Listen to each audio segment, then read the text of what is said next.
Hello, everybody, and welcome to another reality talk with Sonia and Gary. Today, we're going to be looking at a little bit of history. But before we do so, I'm Gary from Alternative Interactions, and you are. Danya from the Tree of Knowledge. Yes, I still have my cast on. But it is getting better, your arm, isn't it? It's improving. Yes, I'll say this real quick. I broke my arm about a little over a month ago. And 2 weeks in, it had to get rebroken because it wasn't set correctly.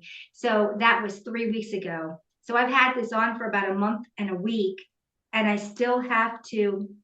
Well, this is the second casting. Actually, this is the third casting.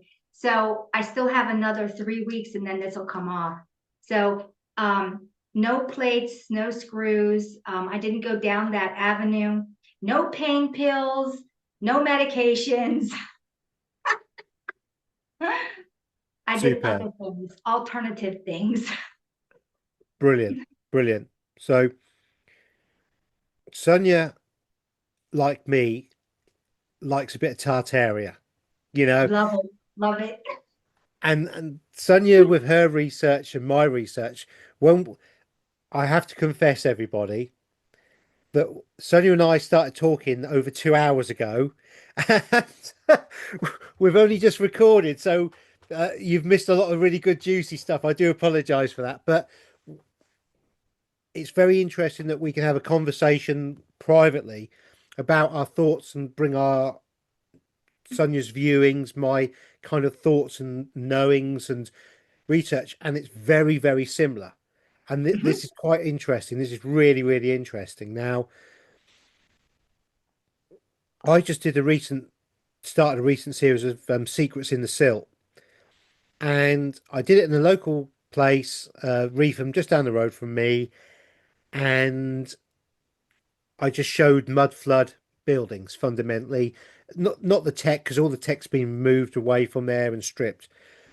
And after I did that show, I came across some very old photographs of Reefham. The problem is, and I'm still, it actually put me in a bit of a tailspin. It really did blow my mind. Is I think there's two sets of photographs Mhm. from two different times of Reefham.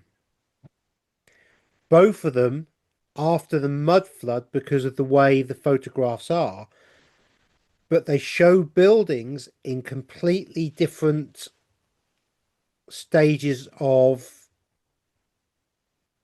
renovation almost. So Mhm. so the oldest one building has a straw roof, a thatched roof, and a very big chimney. And then you get a picture that says this is only a couple of years later when they had put a tiled roof on. Mhm. Or even worse, they all used to be copper with a significant meaning because the entire cities, and I'm going to mention this right now in the very front, we know them as star cities. If you go to the periodic chart, star meant ether. These were ether, earthen technology cities. And then we'll get into that. Yeah, yeah. So it's very clear that something that was something once has been destroyed. There's a period of time, and there's photographs. There's been a period of time, and then there's been other photographs taken that we're told are at the same time period. They're clearly not. Clearly not. No. Um, Now, Reetham's got twin churches. It used to have three churches, very unusual. Apparently, in the 1500s, the other one burnt down because, everything just burns down like that. Um, but I've got photographs that show the church in complete disuse. Mhm. So we have big trees where today we have burials. You can hardly see the church for the tower, and the tower's big. So this tree must be at least 80 to 150 years old that's in front of the church that wasn't there and now is there. So a tree just grew just like that. The entire church is covered in ivy, and we have buildings that appear to be in different positions to what the current buildings are. Mm-hmm. And for me, that really got me thinking about the timeline in my little head was completely wrong. Now, I know you've been looking at this kind of thing, Sonia. What are Mm-hmm. your thoughts on that from just the opening, structure of we were etheric, controlled, nice thing. Something's happened, there's photographs of it. Something else has happened, there's photographs of it. They put the two photographs together, and now we're here trying to work it out. Is that how you see Mm-hmm. it? Yeah, I see that. First off, maybe we should go to this part instead of jumping right in. We've been officially taken over for 250 years. This is their celebration for the parasitic beings that have taken us over. 250 years, 2026. That date sounds familiar. 1776. What was happening in 1776? Let me guess. Woo! The Americas. There we go. The birthplace of the Americas, the takedown of the Americas. And when I say Americas, I mean all of it. South America, North America, Canada, you name it. So we have to go back and say, okay, well, if they're celebrating this parasitic cabal, which is comprised of Vril, which is comprised of reptilians, which is comprised of Catharians, which is comprised of the whole lot of them, um, how did they get their foothold in here only 250 years ago to completely overtake it? Or did they come in prior and it was a slow, ongoing takeover? Well put, Sonia. Because another thing that many people are not aware of is officially in 1776, Tartaria was no longer a nation or a country or a region. And in 1776, that was the end of Tartaria. So it's very interesting that we have a declaration signed that ends Tartaria, Mhm, and we have a declaration that begins creating the Americas and the three control mechanism pillars of the City of London, the Vatican, and Washington, D.C. mhm. Our three little Trinity takedown. And I always say that we have a Trinity. Let's bring this back home to every one of us. We have a brain Trinity. We have a heart brain Trinity. And we have a gut brain Trinity. The Vatican runs one of the Trinities, and so does Washington, D.C., and so does London. So I talk about this all the time. London is always dealing with the brain. The Vatican is always dealing with the heart brain. And DC, the war machine, deals with the gut brain. That's why these trinities showed up, because everything correlates back to you, the viewer. Let's bring this home to where it belongs. Yeah, yeah. Fundamentally, to control the masses, they have to control the external, and so they have to create mediums or mechanisms that do so, as Mhm, well as removing the original technologies that we had pre 250 years ago, and mhm, who knows how long. Because one of the things that Sonia and I have been talking about very much so is, although we have a chronology of time, um, mhm, and probably Jason Archaic's chronology is the most complete chronology of their system or mhm. their control mechanism, their lies that they created. And I'm not saying his is wrong or it's brilliant what he's done, but I don't believe that that's actually correct. Not because he's wrong, it's because a lot of what we get from history is invented and added in and put in and changed to create confusion for us. Exactly. When I started remote viewing, I started seeing that this entire place was comprised of every size human. We're not all quite the same genetically, we're close enough. only off by a small fraction, from the giants to the incredibly small people that are only a foot tall and everything in between. And we already had talked about this when we discovered what was going on with the catacombs. So, knowing this, how does any of this history even make sense across the entire snow globe? It doesn't. It doesn't factor in. Where does it talk about beings that are a foot tall, 2 feet tall, 3 feet tall, 4 feet tall? The only thing I remember are the African pygmies. That's it. That's the only reference to short people. Where do we get giants? We don't. They've been admitted. We got giants starting off at 8 feet, 12 feet, 15 feet, 20 feet, 36 feet, 50 feet, 60 feet. Where do they factor in? They don't. And since they don't factor in, how much of our history is true history when that was a big part of the population here by the, the billions? We had billions of people in here of all stature of sizes. Why are they never mentioned in any text of all of history? We have leftover artifacts, doors that are so enormous in some of these edifices that a people door is only this big versus the door, okay? And multiple sizes in between. Where's the history on that? And if you're going to be having wars and you're going to be battling giants that are 60 feet tall, I don't think people of our size are going to be able to actually, win that battle. Not at all. So then we have to relook at history. Why were history books burned? Because we've had that scrolls, the Library of Alexander. We have a lot of book burnings going on and buildings that are comprised of marble and stone catching on fire and turning to dust. That's impossible. But if you were conquered by a species that had high technology and they had dew weapons and they had technologies of weather warfare and they had technologies of giving you for the first time medicines that would kill you from the inside out with a needle. We're looking at a whole different kind of war. So we have to re-examine everything that we've been told everything is a lie.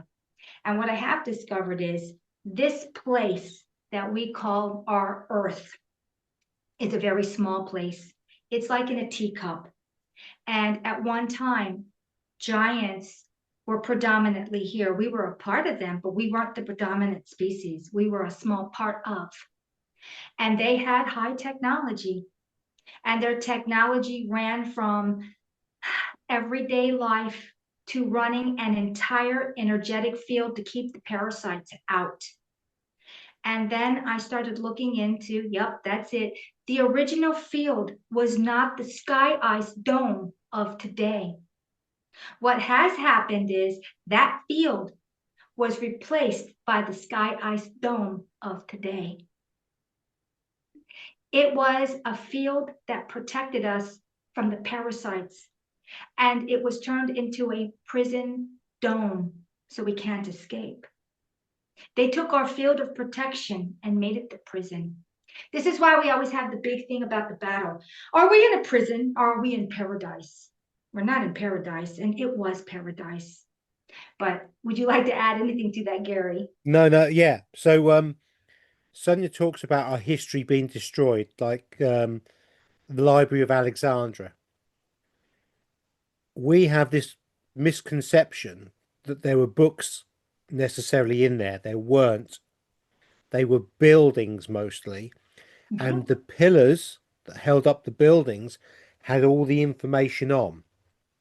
Mm-hmm. And when we go back to the Great Pyramid of Giza, when that was first completed, it had limestone blocks over it, and on every single limestone block was information. So there was 144,000 limestone blocks on the Great Pyramid of Giza, and each limestone block would have been a page of history. It would have told you something, it would have given you information. And that was known back in the day as the Pillar of Enoch. Not a pyramid, the Pillar of Enoch. because information was on pillars. It was on things, not in things like books. So, yes, we've got clay tablets and stuff like that, but that is post reset where people have tried to continue some of the knowledge in a way that can be done low tech and easily. So, if we're looking at the Alexandra, I can envisage a massive building with loads and loads of columns and pillars. And when you went in there to get the knowledge, to be able to read what you wanted to read, or it might have even been something that was a technology where you walked up to the pyramid, to the pillar, and you would actually place your hand on the pillar and you would interact with that pillar, that technology, and you would get the download of it. So the technologies we have now are completely different to what they are or were then. And so when you destroy Alexandria in fire and destroy all the pillars, that's actually the library you're destroying. Now, Mhm. I keep forgetting where it is in Egypt, Sonia, but there is a temple in Egypt, a very old temple, that has Egyptian hieroglyphs all over it. And several years back, there was an earthquake, and some of the plaster fell off the hieroglyphs, fell off, and behind it, underneath, were images of modern higher technology that the Egyptians had plastered over. Mhm.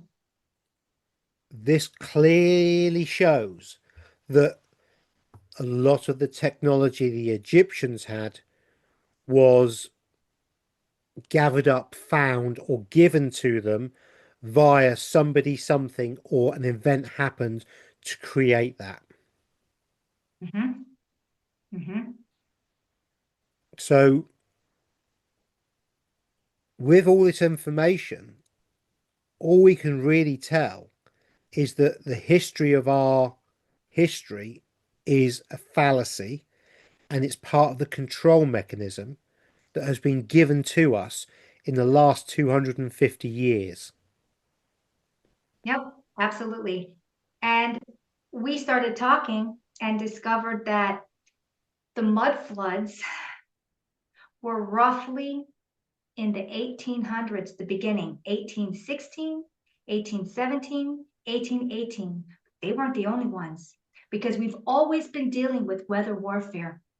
But that was the last one to set the parasites into control. How do you get rid of billions of people?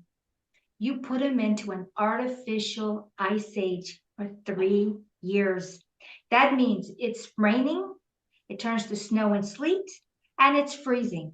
It's raining, snow and sleet, and freezing. What do you think happens to vegetation? It dies. What holds the soil into the ground? The vegetation. Well, it's dying. It's dead. Trees died. Vegetation died. You don't have a stable system anymore. And then as soon as it comes out of ice and snow, we go back to rain again. Never really coming out of winter because nothing was allowed to grow for 3 years. Another thing is the sky. And this is why I know it was weather manipulation. There are records of the sky smelling like sulfur and putrid, colors of red and yellow, gray. You could never see the sun, completely dimmed out for 3 solid years. Ice, snow, rain, ice, snow, rain, ice, snow, rain. And when those rivers start to overflow because of the amount of ice and snow and then allowed to melt into rain, no vegetation. We've got massive mud floods. Cities were always built in the basins of areas. They still are today. Where does water flow? Downhill into those cities, which is why the cities were mud flooded. And it wasn't 1,000 years ago. 1816, 1817, and 1818 was the last true mud flood. And when I looked into this, it wasn't the only one. We had mud floods before. You were asking, why are these pictures so widely different with these buildings and these trees? How many little resets in different specific areas were hit? We have this going on today. Look at California, with all half of the United States being under complete water and the other half being completely into the sun. And then they let it rain. They kill off the vegetation with all the fires, and then they let it pour. What's going to happen? Mud floods. And that's what's happened in California, where it's falling off into the ocean. You kill off the vegetation, and then you just let it rain relentlessly. There's nothing to stop it. This is the old playbook. They do it generation after generation after generation. They've done it in China. They've done it all over the world.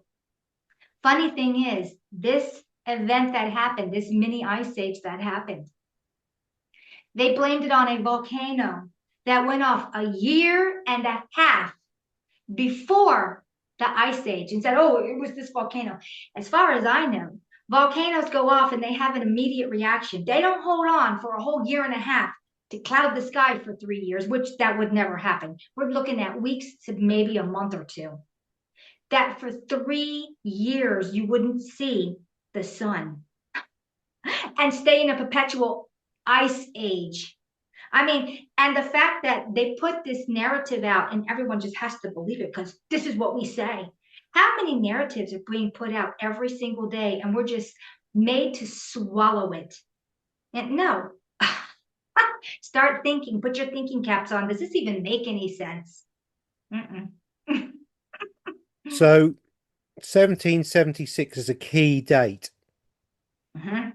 Pre 1776, it's very likely in 1765, 1770s, around that period, there was a mud liquefaction event that caused chaos. Mm-hmm. Those in charge used that system to then take over what was available to them and then to manifest and continue that devastation going forwards. So, from my research, we have a mud flood liquefaction event that certainly caused widespread chaos. Mm-hmm. Lots of people would have survived that. Mm-hmm. We then have the War of Independence, or whatever it is, in 1776, which Mm-hmm. really is not, and the Declaration. In the early 1800s, it's very clear that there's been other events happening. Because if you take some more of the events that happened in the United States when potentially the people were fighting back from their enslavement of 1776, this happened again during periods where there were mud events or disaster events. Now, in 1811, we have a great comet, and this comet stayed up in the sky for 9 months solidly. This is technology, I believe, and this is weather manipulation technology that's then creating the events that follow that Sonia then talks about. Now, we have the New Madrid earthquake in America that absolutely decimates America and causes the Mississippi to flow the wrong way. It was Mm-hmm. so powerful. And then we have another conflict in America just straight after that period, just by chance, because there's no connection, of course, to that. We then get a mini ice age, and certainly we're told in England it's like the 1813 14s or whatever. Date wise, it's close enough, is good enough, unfortunately, in this, because to get hung up on a date fundamentally is quite difficult during this period, because they can tell us something happens and change the books. They print the books. We don't really know.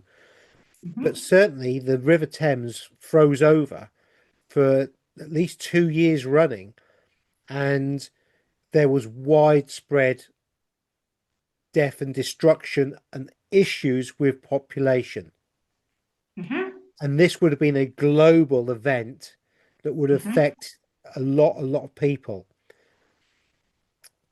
Now, when we spoke about our doppelgangers program a while back.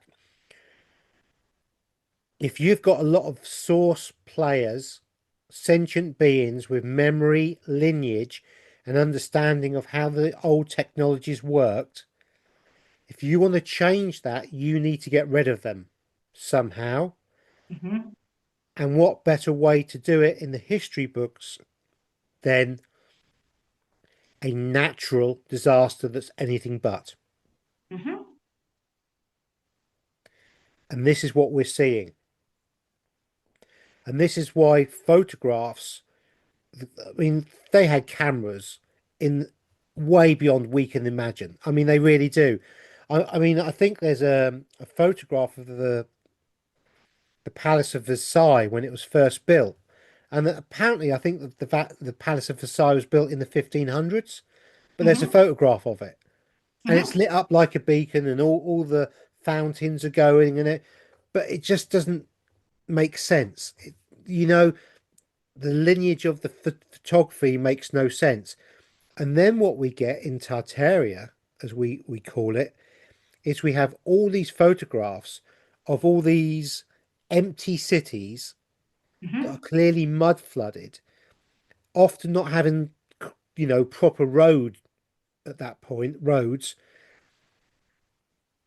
and yet we see this across the realm. So Mm-hmm. clearly we're being shown a population collapse, but when were the photographs taken? And that's the big one, isn't it, Sonia? Yes, it is. I know for a fact that we came from a golden age, and I'm just going to say it. This place was utopia. We had Bell technology, and then we're going to get into that. These cities, these star cities, which are etheric cities, were all schematically designed out before they were built. This is where let's piece this together. We have a city. We don't have a city where we're going to add things to it. We have a city that's schematically built out because all of its infrastructure is under the ground. And so every place will be exactly where it needs to be in each city. Let's name some of the features in the city. Buildings, obviously. Then we're going to have, what do we need? Bathrooms. Bathrooms everywhere. And these bathrooms were not just any kind of bathroom. Then we're going to have, what's another thing we need? Water fountains. These water fountains were by the thousands, and each one was individually made and distinctively unique in its metallurgy, in its marble, in its construction. Okay? And there's a reason for that. So we'll talk about that. What else are in the cities? I know that the bells, I know now through metallurgy, the bells were the machine hooked up with copper wire, running down buildings or into buildings, into copper plates underneath, into an entire gridding system. So I have a primary source energy. I want to have, like anybody, a backup system, a secondary source energy. What do you know? Here come the glass buildings, the buildings that are the crystal palaces, and this and that. And there are thousands of them. We're told it's for beautification, but in reality, the glass was done by artisans, just like everything in this reality was done with a guild and artisans. Okay? The glass is crystal, the metal is copper and tin and metallurgy. Copper coming down again into the gridding system. And this was your secondary battery voltage backup systems. They had done tests on these buildings and they were putting out a voltage day, night, day, night, day, night, day, night, never was going to stop. It's a battery. And it's connected to, let me guess, your bathrooms, your water fountains, your lighting systems. Yeah, it's your secondary energy system. We have the bells with their metallurgy, which cannot be made today because the technology has been taken away. Let's look at what the bells are comprised of. They're comprised of graphene. They're comprised of silver, tin, and bronze being the majority of the metal. When you touch the bell, it's warm. So there have been some leaks in the technology of the bells because people are digging and found that the bells were activated by several things. I call it earthen technology. One, light, any light, sunlight, absolutely, candlelight. The smallest candle would activate these bells. What do you do if you need to turn the bell energy off? Because this bell will get hot. It conducts. It's an energy source because of what it's comprised of. Copper is run out of it and into the grid to run your buildings, your machines under the buildings. Yeah, there was even machines under the buildings with anti-gravity. These were star cities, ether cities. This technology is off the scale. If we have this in all of the cities, how will we ever caveman the Stone Age? The Stone Age is not exactly what we think it is. It was stone. It was a form of stone. When I look into the bells do one thing. They run off a completely different sound. It wasn't meant to be heard. It was meant to be felt because it's a frequency. Infrasound is the energy. The only thing that we have today that has infrasound are data centers. And it's quite negative because everything that was in the positive in this parasitic reality has been turned into the negative. So data centers are the worst infrasound conductors. This is why animals and plants are dying because it's exploding your arteries, your veins, why you're getting massive headaches, why you're getting vertigo, why you're getting nauseous, why birds won't go anywhere near there because it messes with their ecosystem as far as thriving. It messes with everything. A bird is hit the hardest. This is why we have lost birds and insects because of these data centers. Everyone is talking about the water and the electric, and no one is talking about the infrasound, which is the biggest. Anyway, back in the day, the infrasound was used as a weapon in a sense, but a deterrent in every way. If you put out a certain infrasound, you're going to detour just like the birds to be in the area. This was done on a positive infrasound, so we would benefit. But if you're on a low parasitic vibration, this will shatter you. Why do you think they had to take down every bell in the realm? It was the defense system. It was the energy system. It was the health system. And I'll let you go from there. So Sonia talks very nicely about guild, and she said everything was made by guilds, people that made stuff. We in England today have guild halls, and the City of London is controlled by guilds, by craftsmen. The oldest guilds in the world control the City of London, which is now controlled via the parasites, Khazarian mafia, whatever you want to call, the gangster banksters. But the guilds are part of the old establishment, and it was the guilds that would make stuff, and they were artisans, and they would have been the control or the goods control mechanism that went around to keep the realm in balance. Very interesting. Now, bells. During World War II, virtually every single original bell in a church was removed in the UK. When we look at bells, they're held in a bell tower, a belfry. Belfry.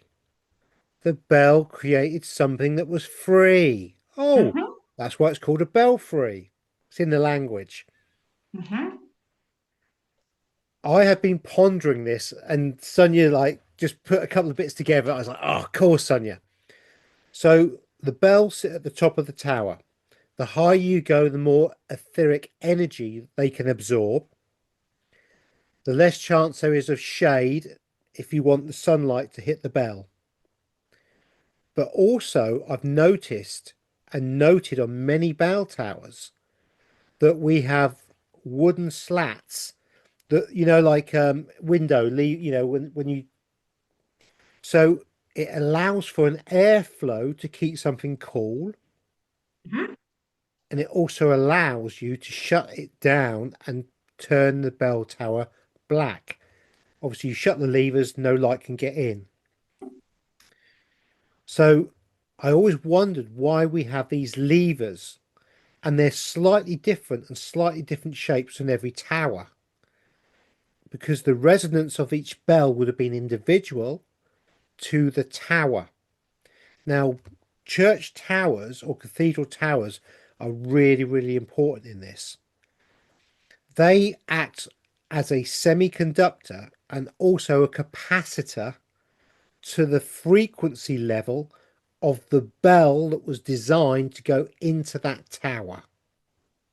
Now, flint that most of these towers in the UK are built from, or certainly material that's layered, you'll have a layer of more metal construction. So in England, we have a lot of old bricks that have a very high iron content. And then we have another layer.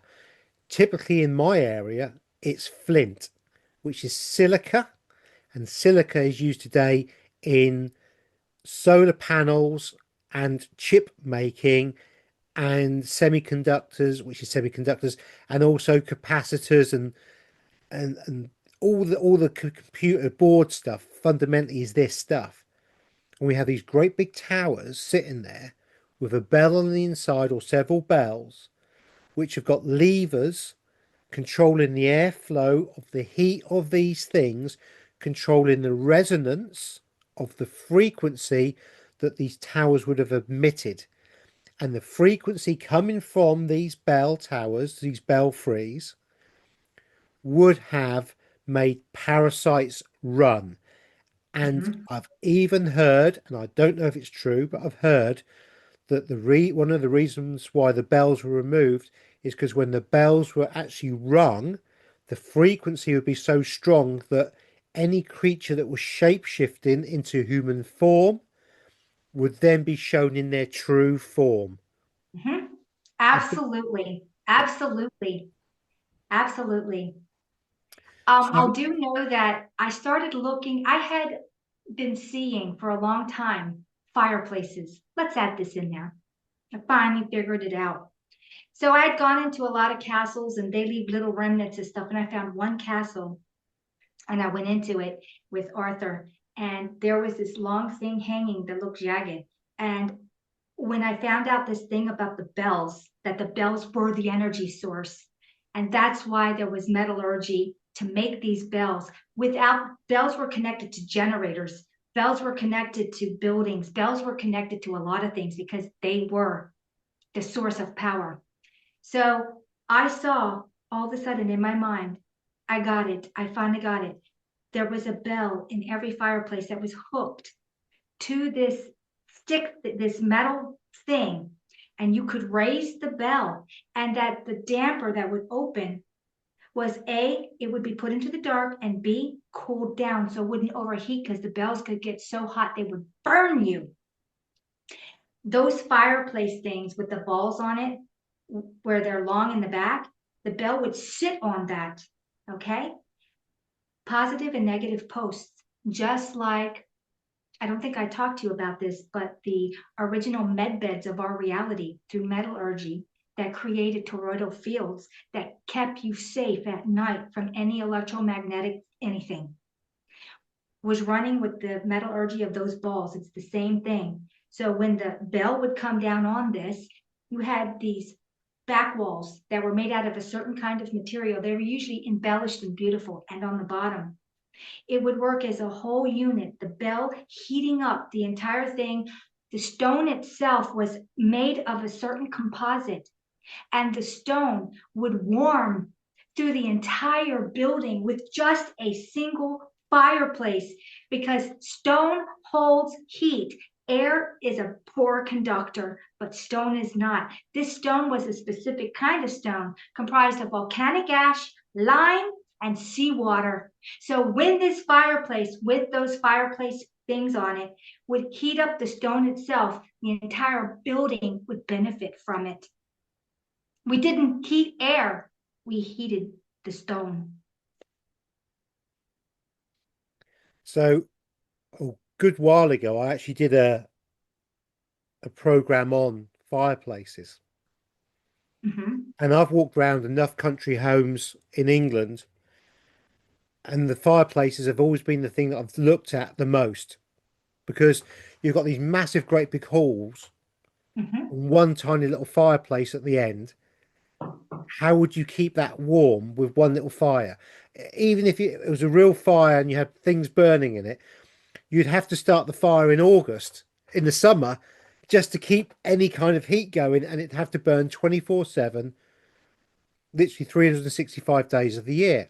And that just doesn't make sense because these fireplaces were super ornate.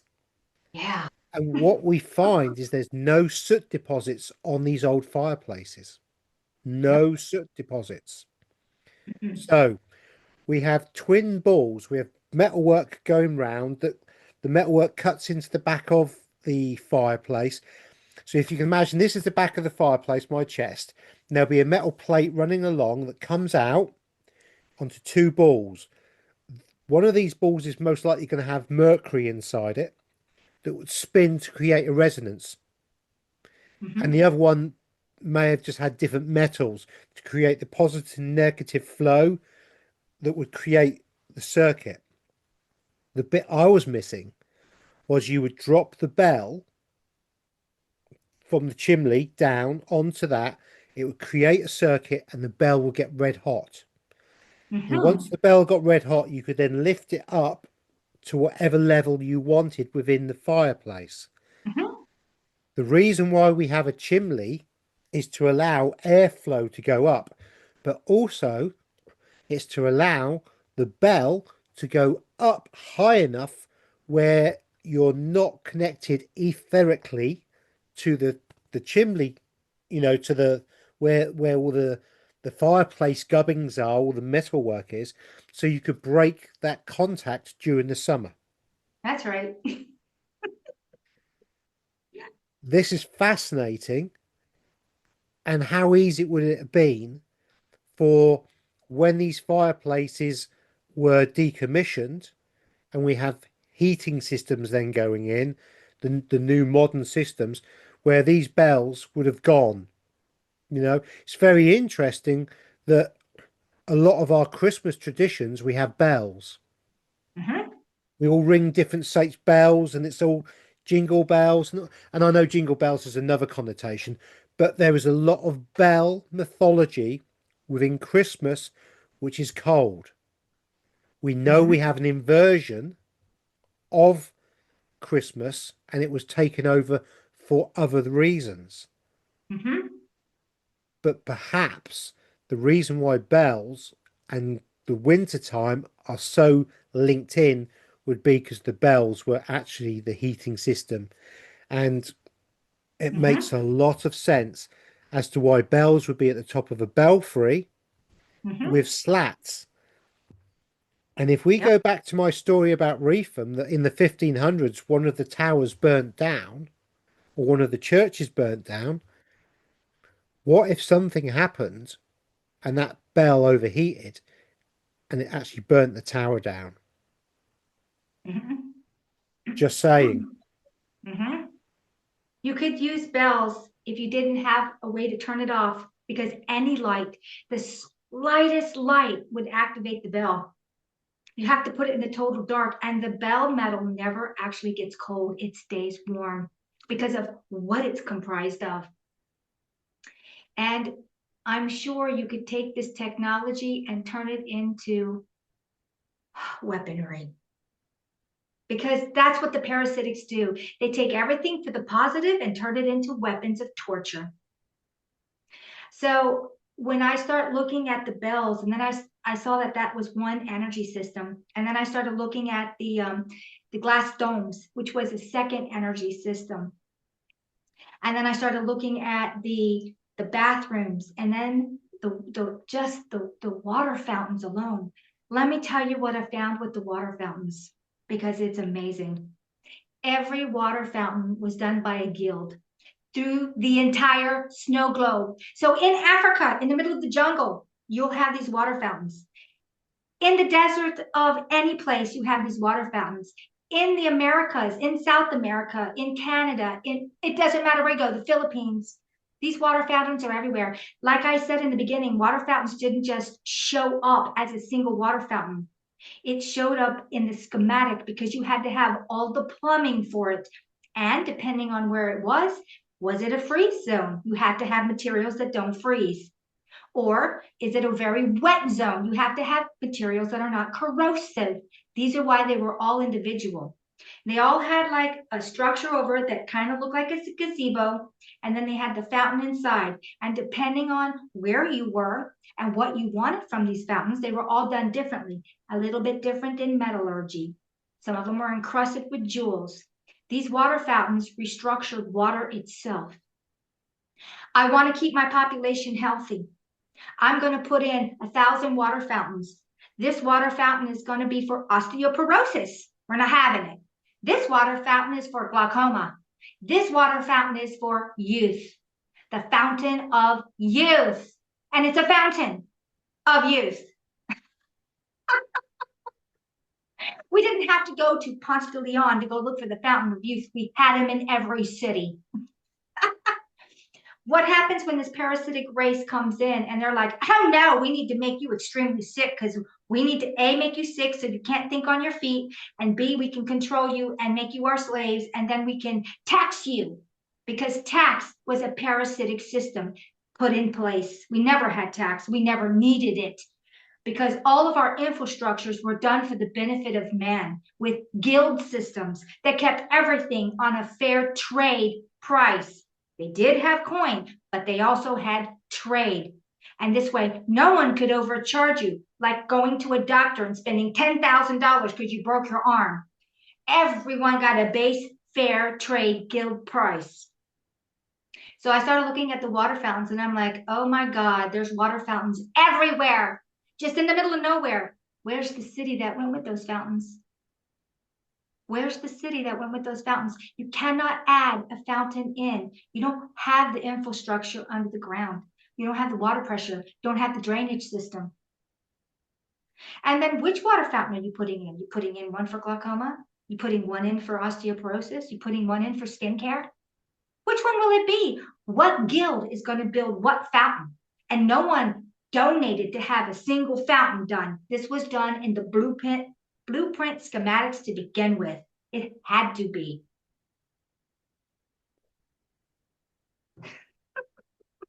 Couple of things have just come to me, and I've got to ask you to look at this. Okay. Okay.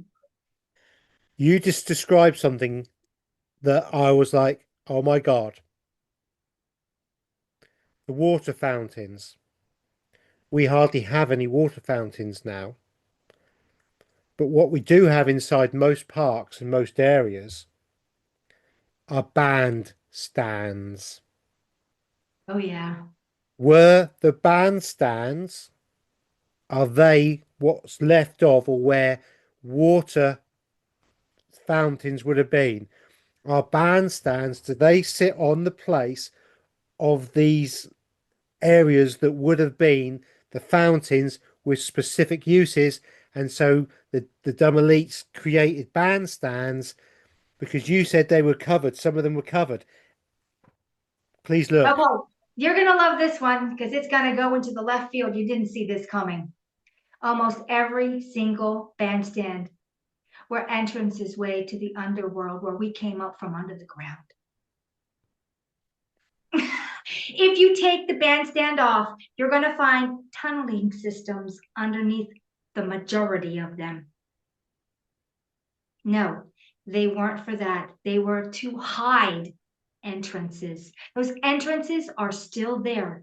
Now, if it's a new bandstand that just got put up in the last 40, 50 years. No, it's just a bandstand. But if they've been there for a very long time, go underneath of them if you can, and you will find massive tunnels underneath of them. Very interesting. There's a stately home that we went to, Sheringham Park in North Norfolk, and at the top of a hill, which kind of feels a bit not right, not natural, is a Mhm. bandstand type thing, which is meant to be for water. And certainly when you jump up and down on it, you can kind of feel a hollowness below it. And so it kind of makes sense, but it feels wrong to me and it's not what they told me. So the fact it feels hollow, that makes a lot of sense. The other thing that came to me, Sonia, that I want you to look into, there are certain fountains in the world Mhm. where we're encouraged to throw money into, Mhm. that if you go into those fountains, you get arrested. That's right. And let me tell you about those. So why would some of the oldest fountains in the world we not be allowed to go into? And I mean, there could be one at Vatican or there could be one in Vienna or Venice or where, you know what I mean? Are these some of the original water fountains that still have the properties that you talk about, which is why they don't want us in them? Yes, but let me add to that story. A lot of these old fountains, and you'll see all kinds of art sculptures. You'll say they're art sculptures of horses, of people, of Atlas holding up a ball. What if I told you at one time these were real living beings?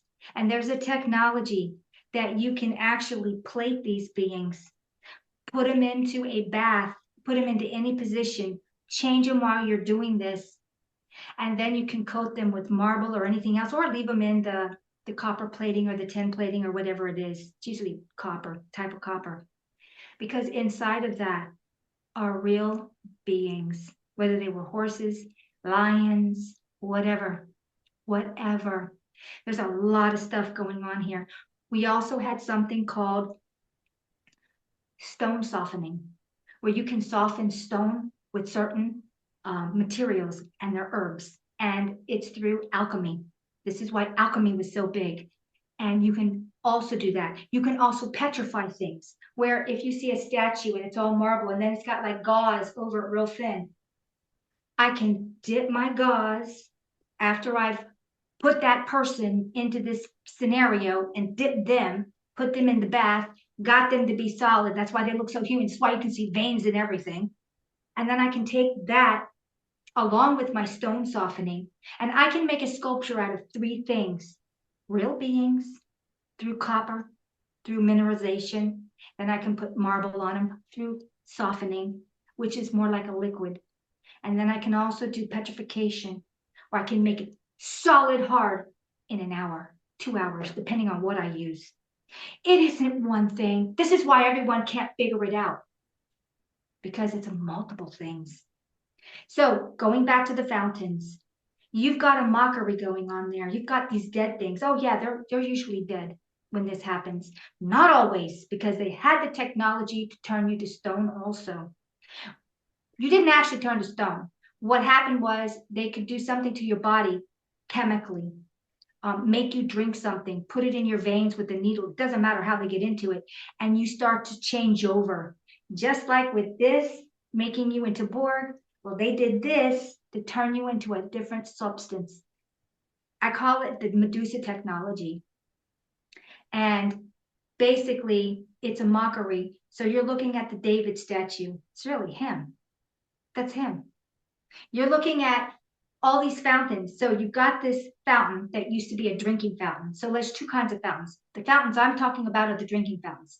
The fountains that we're talking about now are the visual beautification fountains. Let's just call it that, based off of the old water. Okay.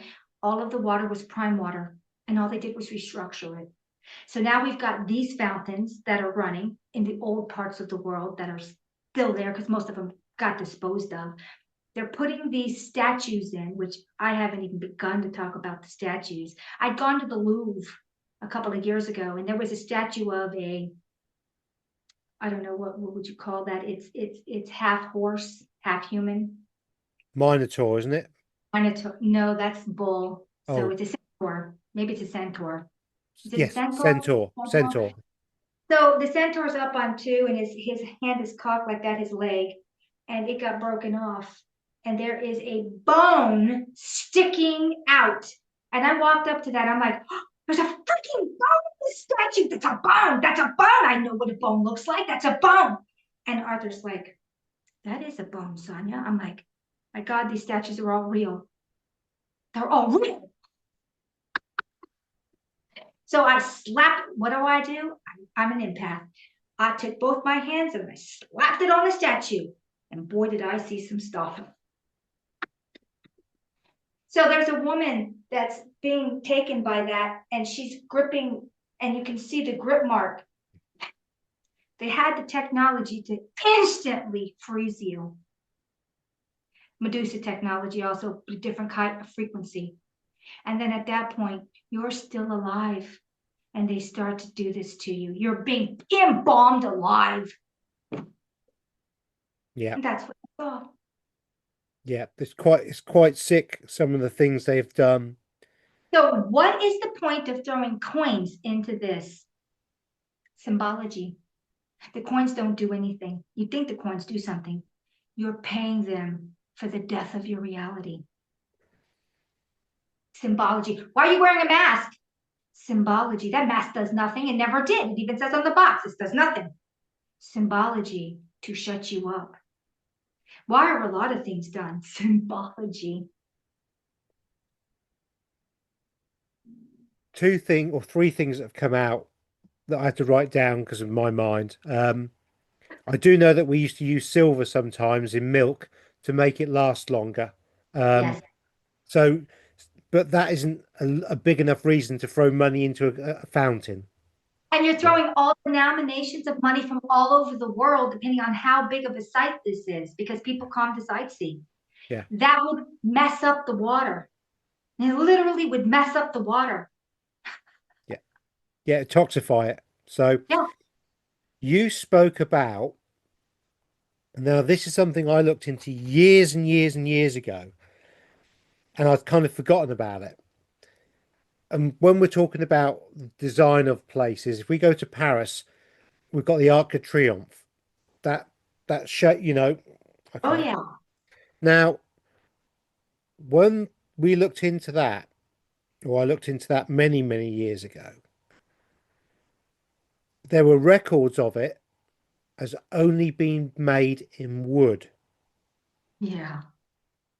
Mm-hmm. And I always wondered if it was made in wood, how suddenly did it turn to stone?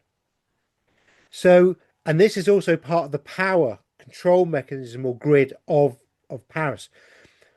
So, was the Arc de Triomphe a wood type material that was coated and turned into stone? Can you look at that for me, please? Am I Okay, let completely me see wrong or how it was right? actually created.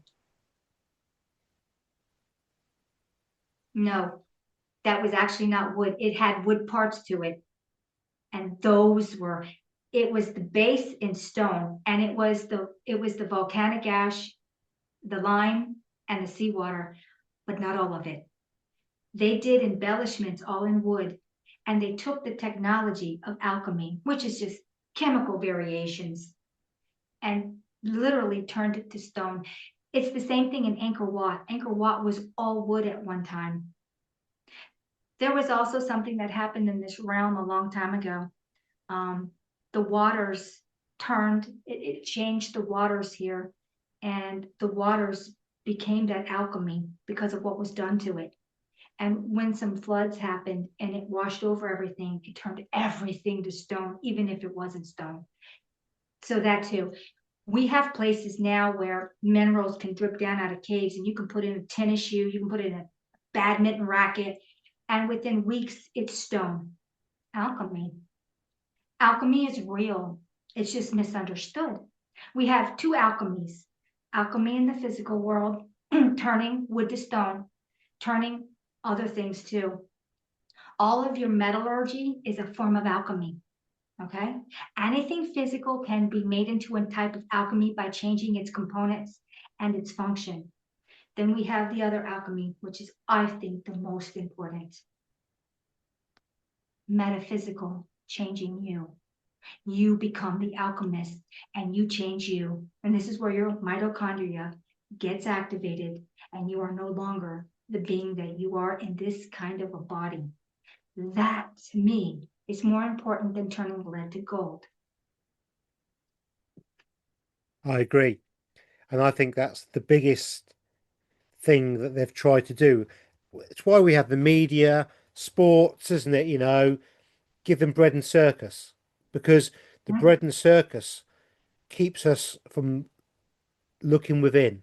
It stops us looking for, and it stops us growing and really developing in the way that we should be and could have been years ago, but we are currently. And there's nothing they can do to stop that. There's nothing they can do.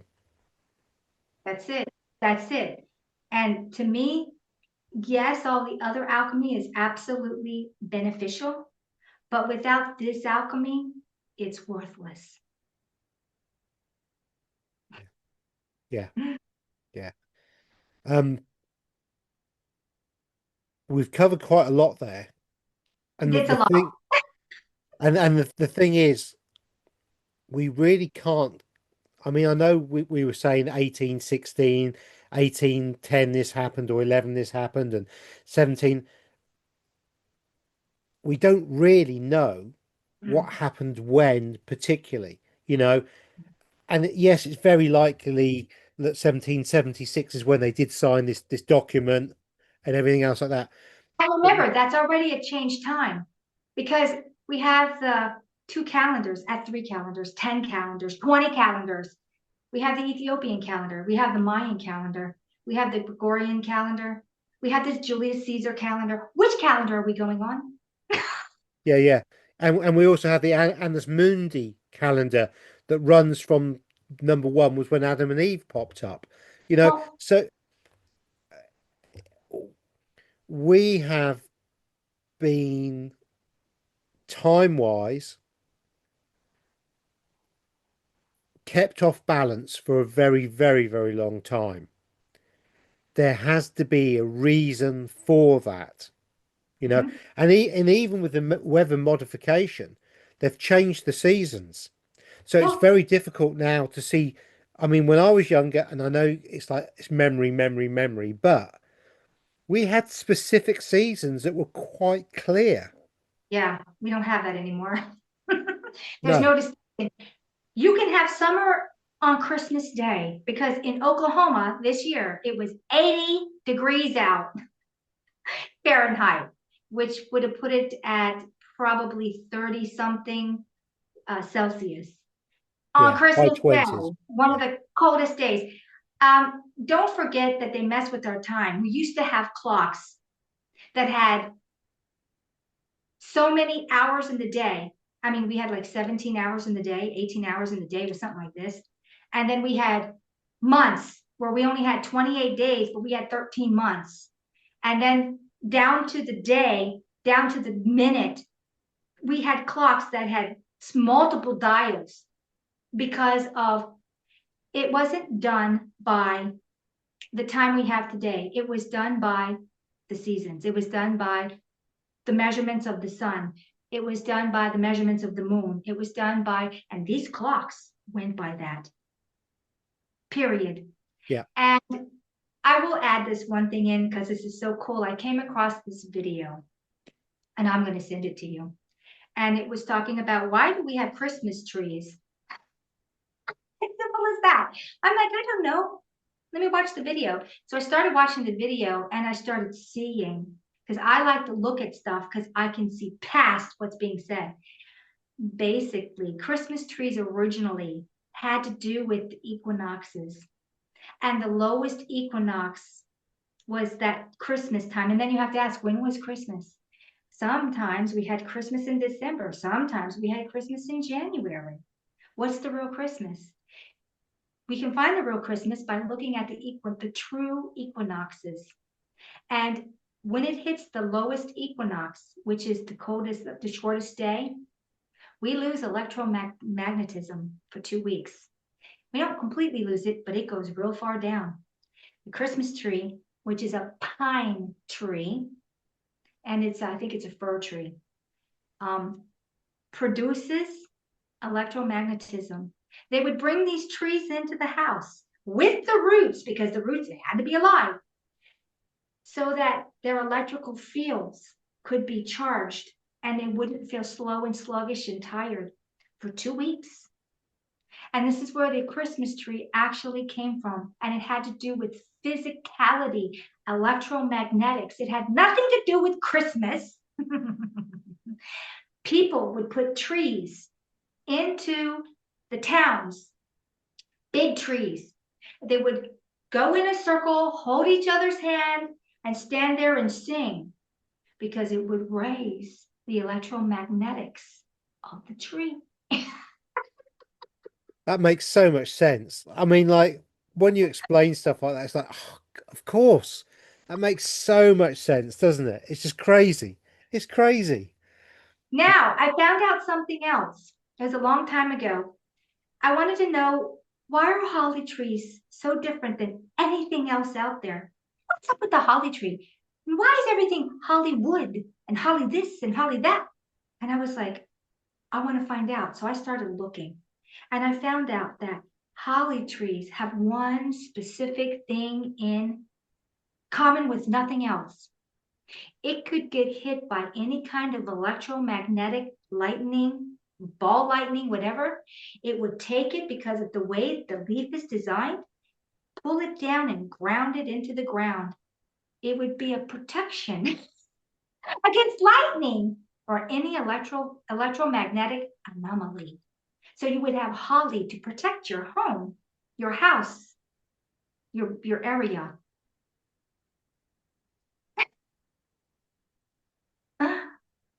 When I was in Dorset, yeah, Dorset, a place called Cranbourne on holiday, there was a church, and inside this church, and the church apparently dated back to 1000 AD. You know, who knows how old it was? Very old. So certain parts were really old, very tall, kind of built for giants. You know what I mean? But you Mhm, know, we're not going to go there. It had some pictures on the walls that were old painted walls that hadn't been whitewashed out fully, you know, and they're really old. And one of them was a holly tree, and sorry, off the holly tree were demonic entities and all sorts of strange things coming off it. But it was a holly tree. So what you're saying is that the holly tree would have been used to protect from such entities in the church. yeah. It makes sense now, because I didn't understand why they'd paint a holly tree inside the church with devils and things around it, and a Mhm, maiden sat inside the holly tree almost.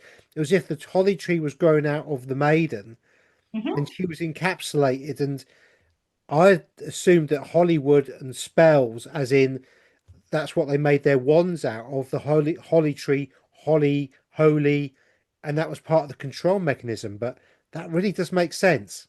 mhm. It's the leaves on the holly. It disperses electromagnetism. And if you have negative dark entities, you'd want to be around holly trees, because they wouldn't be able to, it would diminish them. Between the pine trees with their electromagnetics naturally, I'm sending you that video. And the holly trees, what else don't we know that we've lost? I'm going to imagine everything. And we put a holly wreath on the doorway All right, to protect you. to stop the entities coming into us. That's right. I love that. That's awesome. That's awesome. Just a bit of information. Yeah, it's just that everything in the knowledge we have lost. of our natural world, we don't even retain but a percentage. A percentage. It's all the way down to herbs. It's all the way down to trees. Trees are so important in our reality, and we don't even remember why. No, we don't. It's really crazy how lost we are. And I Yeah. mean lost in blindness, you know. We may as well have our eyes poked out because we can't see anything really. And we're trying our hardest at the moment to remember and put these things together so that we can move forward. And it's crazy that all this information, all this knowledge was known just Mhm. 250 years ago, and they've wiped it from us via wipes. You know, it's like all the old books. Mhm. You can go around stately homes in England and they have massive libraries, all really old books, you know, from 1600s onwards. No one's allowed to touch them. No one's allowed to read them. They're all under lock and key. I would tell you one thing. I saw this video the other day, a little short. I'll have to find it and send it to you. And there's this guy. He's got an Encyclopedia Britannica from the early 1900s. This is how scrubbed our information is. And it clearly states Antarctica is the entire ridge of the dome in this reality. It's in the Encyclopedia Britannica 1900. Anything past 1958, everything's been scrubbed. Yeah, yeah. I think they actually started the scrubbing in the early 1900s with the new printing press technologies. Mm-hmm, And if you know your history, you know exactly who controlled those mm-hmm, printing presses, the mm-hmm, same people who control your finances. mm-hmm. And what they did is the Rockefellers opened up all these new libraries, or they gifted or funded into these new libraries. And what they would do, they'd go into the library, they would literally take all the old books out of the library and put all brand new, fresh ones in for everybody. Of And course, all and edited and doctored up, and the new narrative, just like the fairs. Every time there was a fair, it was the destruction of after. Don't you know they were just temporary yeah, yeah. And which from is our why, old Tartarian realm? yeah, which is why the Crystal Palace is all burnt down, isn't it? Because Of glass and course. metal burns very easily. I found out something. Somebody had asked me something, and they said, "Are Andara crystals some of that material?" And I'm like, all of the crystal towers, whatever the domes, whatever cities, whatever, were made of Andorra glass. Andorra glass, which basically, I have one that I use that I go to, Andorra lovers. I go on to them because they use real Andorra, and they have, this is part of the Crystal City domes. This is part of the Crystal City domes. That's why the Andorra glass is so different than regular glass, because it's crystalline based, and they actually also embed it with frequencies, and it'll hold for the entire time this is in this shape. And I love this shape because it's a cone. And I always talk about cones and rods. So Andara lovers is where I go to get mine because they're legitimate. There's so much crap shit out there, Yeah, but they have real Andara glass. And yes, all of the glass was Andara glass from the original crystal cities. yeah, yeah. And Dora Lovers, in Australia, that is where I Yeah. got mine from. Mhm. Their website isn't always the easiest to find some of the stuff, and they do have a little bit of sacred geometry in there, which is Yeah. please avoid it. Don't get anything with that because Now, just like this shape, yeah, let me remember what this is called. I always forget the name of it. Body activators. You have to look on to spirit body activators or body activators because it's in a cone shape. Can you imagine? This is on you, this glass, which is also infused with energy. But it's, I don't care if you melt this thing down 1,000 times and bring it back, The technology is still there. So when you first pick up the Andara crystal, I know I get it every time. When I pick it up, it waves through my body. I had just talked to them the other day and asked them if they had any rainbow with all the colors because of color is a frequency, and with this stuff, it's a tool. So basically, color therapy, which could be your walls or even in glass or whatever light frequency through color. And when you have that light frequency through your eyes and the sun is hitting it, you've just got a dose of something there. So they ended up making some Andaras that were my specifications, and I ended up getting two. And mine are coming in probably this week, and I will be talking about them and how they affect and why you should have one that's multicolored. The only thing is, they only made a few. I think they made like 12 or 13 or 14. I got two of them. I think they put them up for sale. I don't know if there's any left because I talked about them, and I showed a picture of what they look like. They sent me the ones and they wanted me to pick out before they listed them for sale. And I'm like, I'm taking this one for me and this one for Arthur because Arthur picked his out. And I don't know if there's any left. I don't know if they'll make more. They take a little bit of effort to make because you have to melt them down. But I recommend this shape. It's the cone shape. It's the strongest shape there is. You're the rod. This is the cone. We have cones and rods in our eyes. Cones and rods are what create anti-gravity. Bees, not butterflies, but bees, dragonflies, beetles, they have cones and rods in their wings. That's how they can get off the ground. So there's a lot to be said about that, but there I go. Yeah, yeah, no, no. Oh, they're not paying me for this. Now I'm not getting anything out of it. I just believe in this product. And there's so much knockoffs. I've had people buy stuff and it's a knockoff and I feel nothing. And I hate to tell them, you've just bought a piece of glass. Yeah, yeah. I think it's found in California, isn't it? And somewhere in Australia, and that kind of we say naturally, but that's where the two big places of the original buildings of these crystal places would have been. Crystal cities. They were literally crystal cities. And actually, a lot of crystal cities are under the ground because they were mud flooded over. When we lost our crystal cities, we really lost something. And then over time, the mud floods, some of them are quite deep under the ground. There are some that are coming up because everything does work its way back up. So that's when the Andara glass starts coming up. They have it in Africa. There were crystal cities in Africa. There were crystal cities on every continent at one time. There weren't a lot of them, but they were everywhere. Yeah. And again, can you imagine the technology and the energy and the frequency and how and what we could have done back then, before we had this grid come over of control, and it's Yeah, yeah. I mean, we could talk forever, but we'll have to make more videos. There, that would lead to A, B, C, D, E, F, and G. it would. It would. Hilarious. We never know what we're going to talk about until we see each other. Do you have a subject? No. Do you have a subject? No. And then we can't stop talking.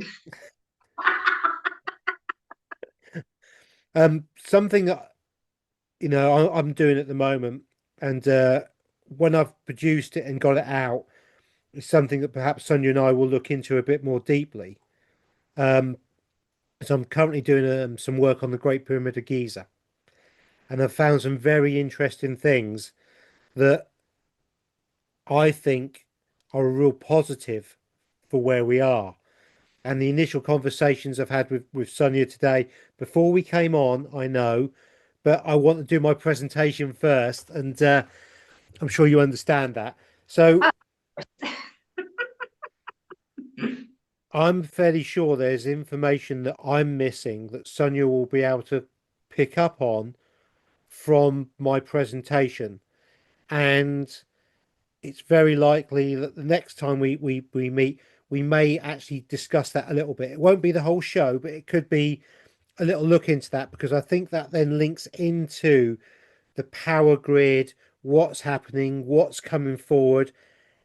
And I'm going to put a teaser out here is that we may even be able to look at a period when we're no longer in this realm. Excellent.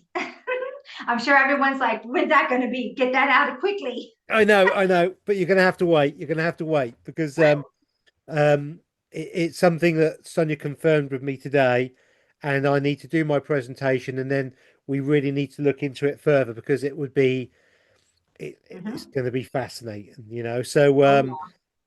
so I think with that, we'll leave it for today. It's been lovely talking to you, Sonia. And again, we could talk for, well, we did.